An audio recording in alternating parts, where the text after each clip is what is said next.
And so we're up to our final speaker for the day.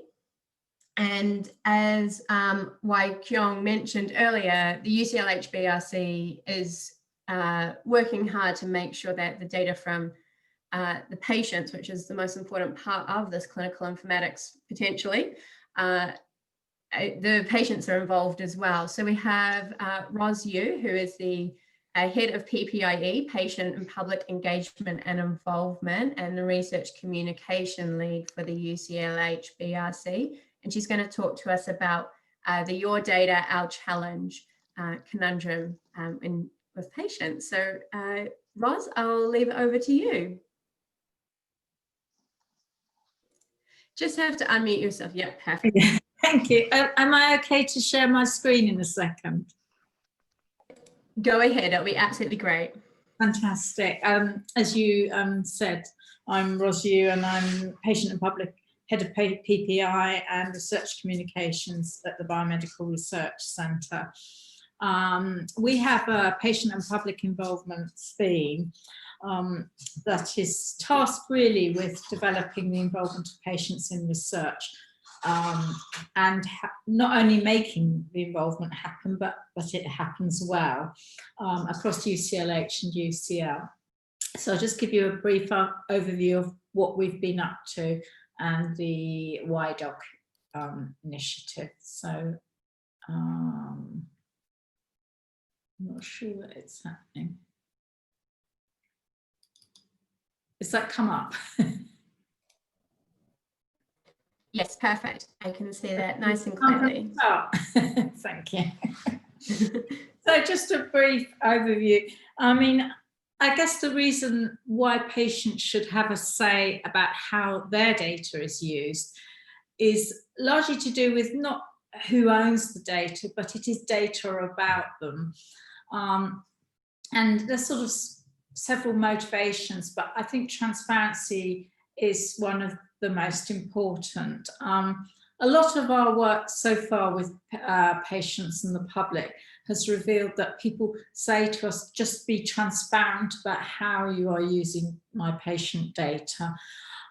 It's not necessary that they want anything else other than for it to be upfront and honest.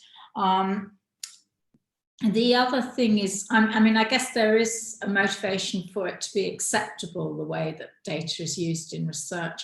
But I think that's only one part of it. If you're transparent, acceptability will probably follow, but that's really not enough for the patients and the public. And of course, use of data is central now to health research. So it's become increasingly pressing for our team to get going and involve people. And a lot of our work was really highlighted by the COVID-19 pandemic, more of which I will talk about later. We faced quite a lot of challenges in trying to involve people. One of which is people's understanding of A, how data is used, and B, the value of data in healthcare. The latter is probably easier, but understanding it, I think people, the research community underestimate to a certain extent what patients and the public can understand or what they want to understand. During the pandemic, I was privileged to sit on meetings that I wouldn't normally have. And one example springs to mind is when I heard about how data is anonymized, and I found it absolutely fascinating, but is not something that is largely shared with quite ordinary people. And I felt that lack, especially when I went online. There was a bit, but there wasn't enough for me to understand. But once I understood, it made a lot of difference. And the other challenge that we really face is involving people that are not normally involved in research, because they are affected by this as much as the people who usually are. The data, patient data, is everyone's, you know, all patients. And I felt particularly when we were trying to work on this, that we needed to involve our local communities who weren't normally involved in research. So we wanted to broaden who we worked with on this, not just what you say call the usual suspects. And finally, the other thing is ensuring that people's input is real input, that it really does make a difference.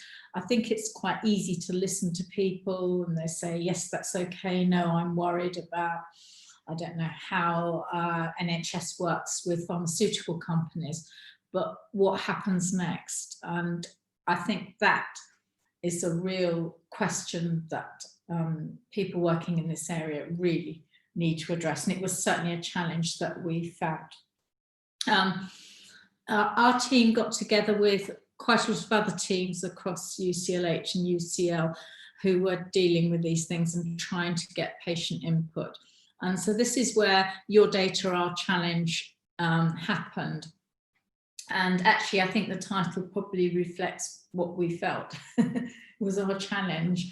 And so the plan in the beginning of the year was to have a series of engagement events, largely to address that issue of people understanding how data was used and the value of it, to get people interested. Not everyone is initially interested. And by doing that, to entice and draw a larger range of people to answer that question about, are we involving everyone whose data is used? Certainly not, but we wanted to try. And what we were working towards was to form a patient panel embedded in UCLH, probably with a paid lead following other examples, which involved a wider range of people. And the idea was that once we had had lots of engagement events, enlisted people to the panel, they could then become more knowledgeable and they could co-produce with researchers and clinicians various things, something about drawing lines in the sand, what values should be the UCLH and UCL uphold in their use of the data, what principles, especially in, say, relationships with pharmaceutical companies or industry, or things about like how consent, where consent was important. And that was our aim. So we felt that if it was co-produced with researchers and clinicians, if they all sat down together and said, this is acceptable, no, that isn't acceptable, this is the line we would draw in the sand, that would have the other thing that we really were fighting for, which was a real say at governance level of UCLH and UCL clinical research in how the data was used. So not just saying we don't like this or we do like this, but this is where we draw the line. You can't go beyond that, or you can go beyond that. And I think that was really important. We had one event, and sadly that was the last one, which was a debate with senior trust leaders, senior people from NHS Digital, researchers, and people, representatives from industry. So we had a good debate. We got 60 people in and it was all going well. And then unfortunately the pandemic arrived and that was it. We had to put everything on hold. So in one way, for YDOC, as sort of it's become called, it was a shame, although we are moving on. And the one thing that we can move on from is that actually the pandemic, in a way, brought a new world for patient involvement. Things changed a lot. I'm not a clinician or a scientist or a researcher, and yet I got to sit in meetings that I would never have sat in before. And actually, patients' voice was more sought. I don't know why, what cultural reasons exactly, but I could guess. But the whole atmosphere, environment changed. And we did work with patients, for example, looking at how the COPI notice on the legal obligation to process confidential data was communicated to patients. So on the right, they drew up a poster to go up in the hospital. I mean, it's a bit dense with text, but they worked hard to make sure it was understandable. The other thing is there were lots of other, inevitably, things springing up around that needed to use data. And I worked with, on the one, I'm sorry I wasn't here earlier, I don't know whether Wyke's mentioned it, but deCOVID, pooling data with Birmingham University Hospital.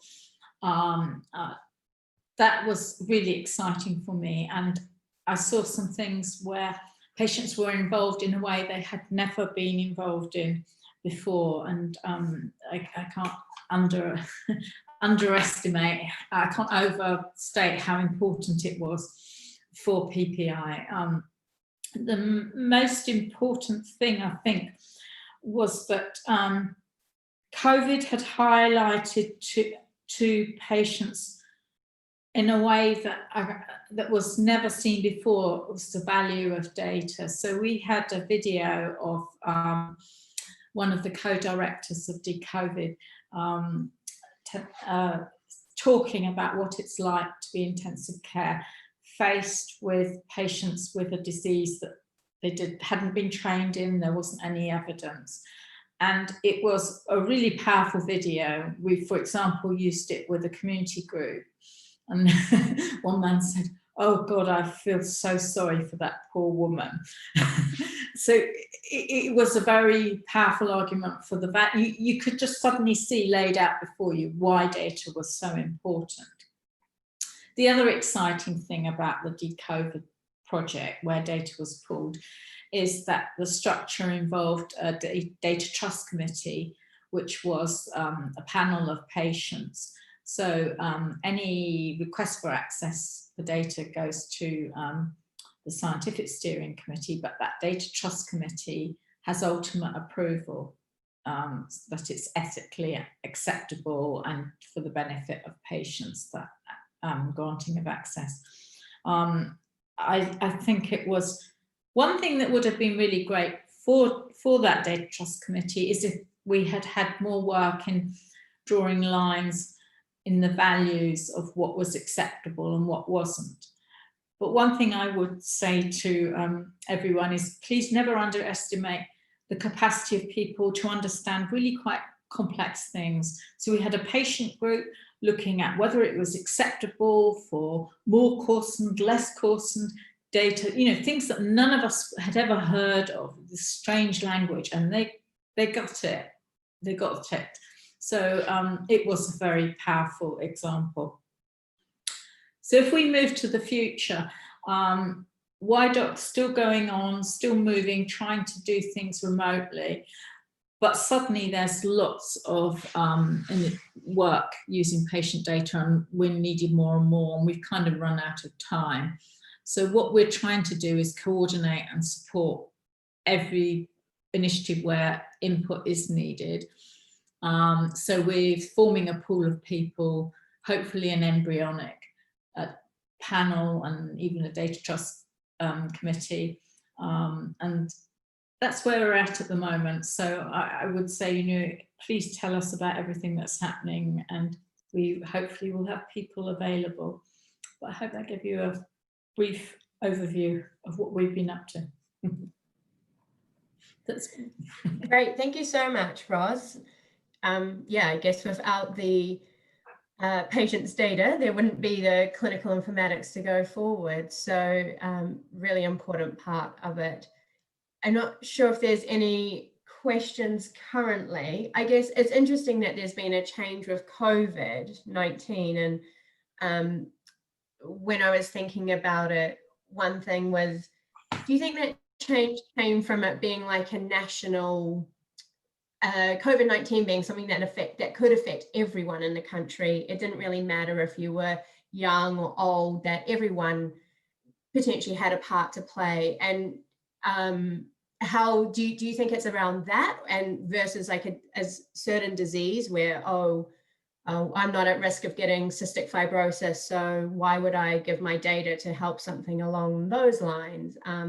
That kind of like national pooling of a common threat to all of us, or where do you see that? I think so. I think perhaps what happened really is a sense of common urgency, certainly where I was working, so that we had patients who wanted to input into COVID-19 research in general, and then they'd say, oh, we don't want to hold it up. We don't want to hold it up by having our input. And then the clinician was saying, yes, we want to hear. So that was a fantastic kind of common sense of purpose. Yeah. And I guess, do you think those, thinking about like things like track and trace app, which we've all been told to download and use, or there's the Guy's Zoe app to input if you've got symptoms and things like that. Do you think the people who were already wary about sharing data, they're unlikely to use those as well anyway? Do you think, or do you think there would have been a change to more people using them, or even less people? I don't think I'm really qualified to predict, to be honest. But I do think it's interesting that it's in people's minds. And sort of, as well as people being frightened, people can see the value, you know, of data and information presented in that way. So yes, I think, sorry, not yes, but you know what I mean. No, I think that's a good point, that it is in people's minds now. Yeah. Yeah, so, right. We can't say that people know more about the use of data from COVID, but they're certainly interested. And we have a hook, if you want to say, to talk to people about data. There's a good reason. You can say, this is this value. What do you think? You know, should you be obliged to consent for your data to be used or whatever? Anyway, sorry. No, great. I think that's excellent. Thank